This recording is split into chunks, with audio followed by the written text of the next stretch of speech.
అందరికీ నా హృదయపూర్వక నమస్కారం. ఈ ప్లాంట్ సంస్థ నుంచి కురు అమర్నాథ్ గారు, దివ్యాంజలి గారు ఈ పర్యావరణానికి సంబంధించి సహాయపడేలాగా ఈ ఆగస్టు 15 దినోత్సవానికి జెండాలు ఇలాంటివి వాడుతూ ఉంటారు, పెట్టుకుంటూ ఉంటారు. కానీ ఇవి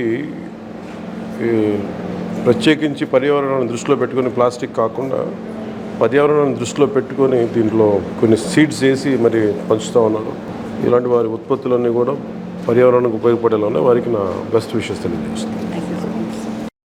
అలాగే వినాయక చవితికి కూడా ఈ మట్టి విగ్రహం వాడటం కూడా నా అభినందనలు తెలియజేస్తా ఉన్నాను. దీనివల్ల పూజ ఇది ఒకటే కాకుండా పర్యావరణం కూడా చాలా మంచిది. లోపల పూజ అయిపోగానే అది వెంటనే దీని నుంచి ఒక మొక్క వచ్చేలాగా చేస్తూ ఉన్నాను. వారికి నా అభినందనలు. Thank you.